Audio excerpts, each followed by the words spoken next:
ఈ రోజైతే ఈ దుబ్బోడు నా దోలు తీర్చేశాడు బెల్ తీసుకొని. అసలు మ్యాటర్ ఏంటంటే ఈరోజు మాకు ల్యాబ్ ఎక్స్టర్నల్స్ అనమాట. అదేం టెన్షన్ లేకుండా నేనేమో జామకాయ దొబ్బి తింటున్నాను. నువ్వు చాలా కంట్రీలో ఉన్నావు బేటా. అందరూ ఎగ్జామ్ ప్రిపరేషన్లో ఫుల్ బిజీగా ఉంటే రాజుగాడి మాత్రం వాడు తెచ్చిన జామకాయ దాచిపెట్టుకొని మరీ తింటున్నాడు అనమాట. ఇంకా బ్రేక్ అవ్వగానే శుద్ధిగాడి కోలా శుద్ధిగాడికి అయిపోయింది. వాడి షూ పోయిందని చెప్పేసి క్యాంపస్ మొత్తం ఎతుకుతున్నాడు. కానీ వాడి షూ గణేష్ గాడు వేసుకున్న విషయం వాడికైతే తెలియదు అనమాట. వీడేమో నా షూ కిందకు వదిలేశాడు. ఇలాంటి వాళ్ళు ఏం చేయాలో మీరే చెప్పండి. ఏం చదవటం సార్? చెప్పు తీసుకొట్టండి సార్. ఇంకా చేసేదేం లేక కిందకెళ్ళి షూ తెచ్చుకుందాం అనుకుంటే రాజువాడు పైనుండి ఇంకో షూ కూడా కిందకు వదిలేశాడు. ఇంకా ఆ షూ తీసుకొని వెంటనే హాస్టల్కి అయితే వచ్చేసాను.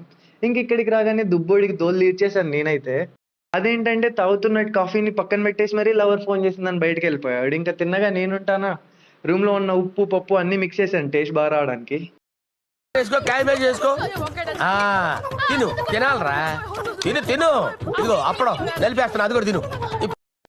కాఫీ బాగా టేస్ట్ వచ్చే వరకు తిప్పి తిప్పి దాన్ని పిప్పి వేసేసి మళ్ళీ నా పొజిషన్కి అయితే నేను వచ్చేసాను. ఇంకా వాడు వచ్చిన తర్వాత వాడి ఎక్స్ప్రెషన్ చూడండి.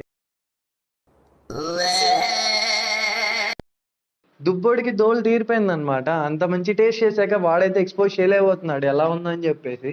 ఇంక ఈ రోజుకి ఇంతే, మరి మిగతా అప్డేట్స్ రేపటి నుండి తెలుసుకుందాం. Bye bye. వెళ్ళే ముందు